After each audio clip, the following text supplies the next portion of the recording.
I'm going to start off here with a triangle, okay? Because if you think about it, a triangle is the smallest polygon you could have, yeah? It's got 3 sides, okay?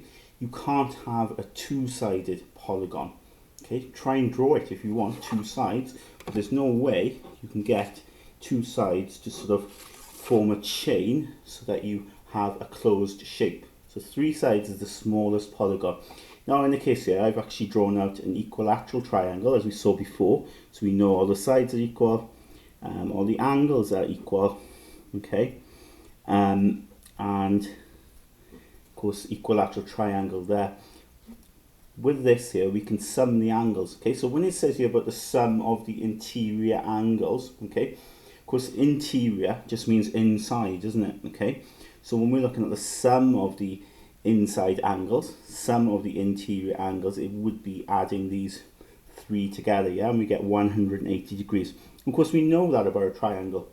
We know that the angles inside a triangle, when you add them up, will add up to 180. And it doesn't matter what triangle you have. So this one here, sort of drawn this one here, bit of a random looking triangle. I don't know what these angles are here, but I know when I sum them, okay, when I add them up, they will add up to 180 degrees regardless of my triangle, okay? So let's look at polygons with more sides, okay, with greater sides. So in this case here, okay, let's look at this one. Of course, this has got 4 sides, isn't it?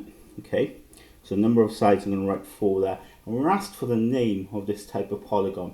Well, if you think about a 4-sided shape, there's lots of different kinds you can have. You can have square, rectangle, yeah, trapezium, parallelogram, rhombus, kite. Okay, there's quite a few there. This one here doesn't fall under any of those categories, okay, because there's nothing sort of parallel here, okay, there's nothing special about this quadrilateral, okay, this 4-sided shape. But the name I just used there is what we're going to call it, quadrilateral. Any 4-sided shape falls under that name there, quadrilateral, okay? So you can call a square quadrilateral, you can call a rectangle a quadrilateral, a trapezium a quadrilateral, any 4-sided shape can be given that name, okay? Now it says here number of triangles, okay? Now the triangle is going to be really important for this topic. And what I'm going to try and do, I want to split this up into triangles, okay? Now if I asked you to do that, you might see lots of ways to splitting this up into triangles. You might think, well, I could cut a diagonal across there and a diagonal across there and end up with 4 triangles, okay? But I don't want you to do that, okay? When I ask you to split up the shape, I want you to split it into triangles, but from one vertex, okay? From one corner point. And you notice here, I've sort of identified that corner point. It doesn't have to be this one, it could be that one, either one, any one you can pick, it's your choice. So I'm going to go from that one there, and I'm going to form triangles from that vertex there, okay? So I get my ruler and I connect,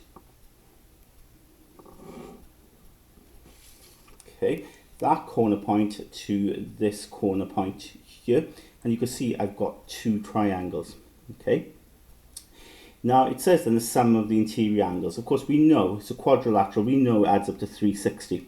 But we can see that from these 2 triangles here, because ultimately I've got a triangle here